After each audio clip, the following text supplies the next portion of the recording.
Hello everyone, my name is Elina and the topic of our presentation today is approaching intercultural contact.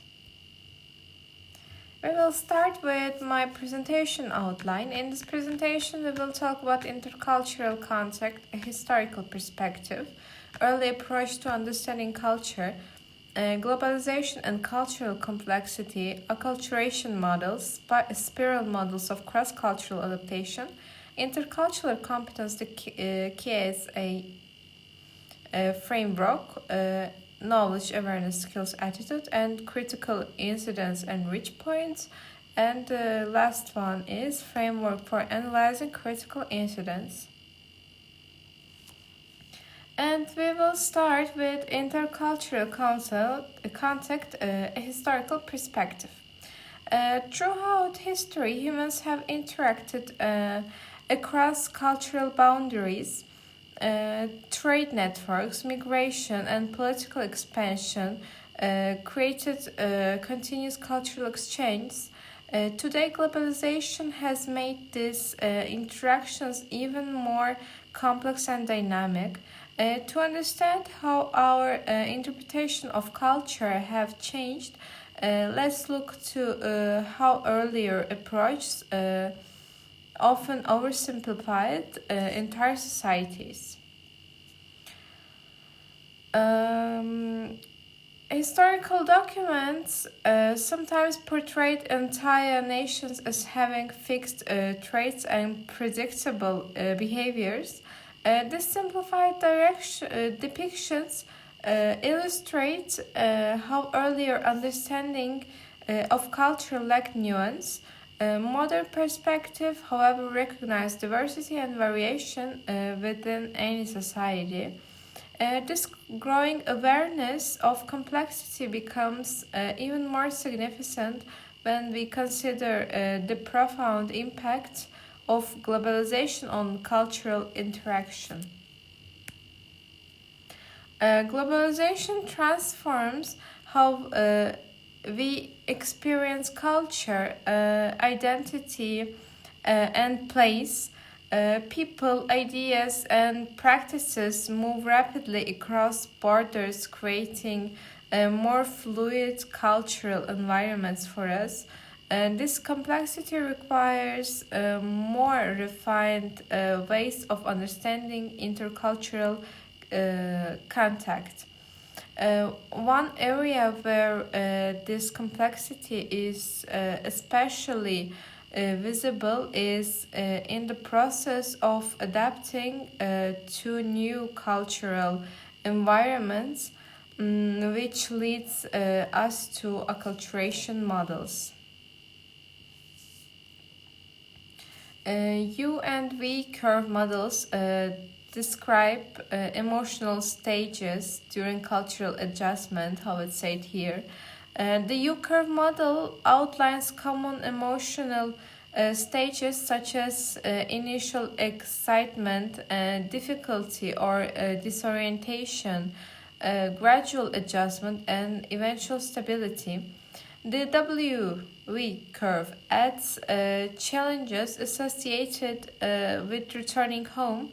These models highlight general patterns, although individual experiences differ widely. To complement these linear models, another perspective views adaptation as a continuous evolving process. Spiral model of cross-cultural adaptation. This theoretical approach emphasizes ongoing development. Individuals may initially feel stress when familiar cultural patterns no longer work, but over time they gradually adjust and grow. This model highlights the dynamic, non-linear nature of adaptation.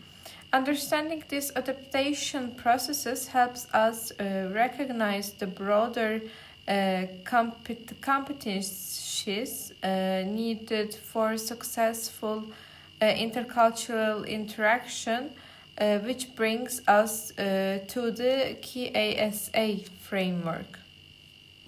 Intercultural competence involves having the knowledge, awareness, skill, and attitude needed to communicate effectively across cultures. Each element contributes to deeper understanding and more meaningful interactions. Let's look more closely at each component, beginning with the role of knowledge. Uh, Knowledge involves understanding variation within a society, not just surface facts. Knowledge goes beyond memorizing facts about a country. It involves internal diversity within a culture, regional differences, social variations, and differing lifestyles.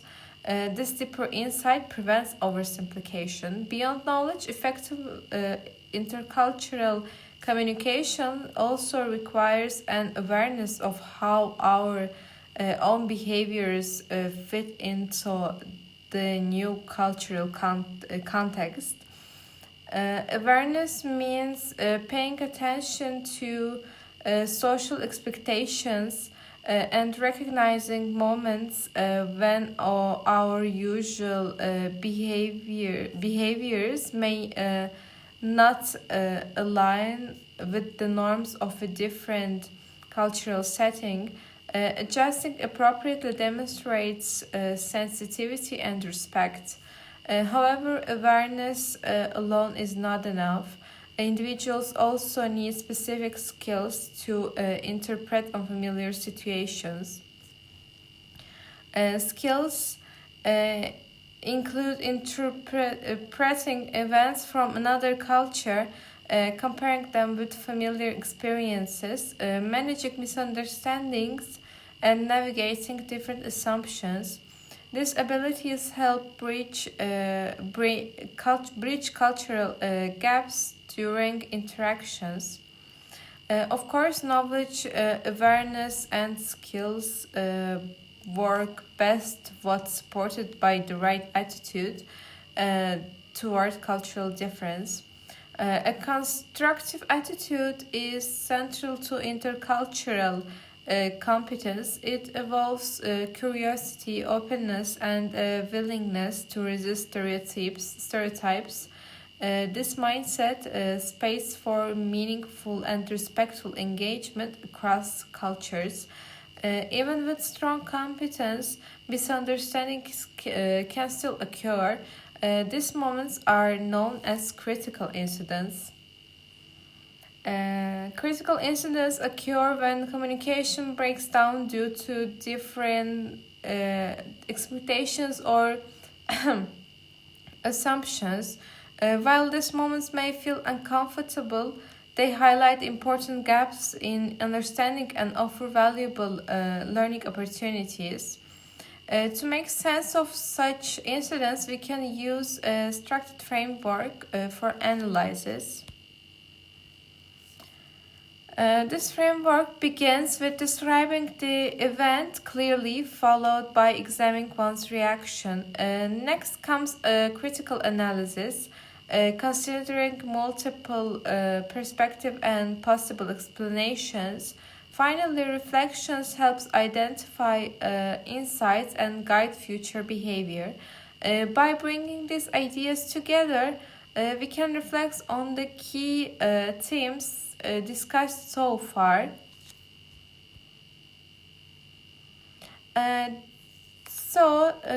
Key topics was acculturation, intercultural competence, and critical incidents. And in this presentation, I covered historical views of cultural contact, globalization, acculturation models, the KSA framework, and the importance of critical incidents. All these concepts show that intercultural interaction is complex and requires openness, adaptability, and continual learning. So I hope you enjoyed my presentation and thank you for listening.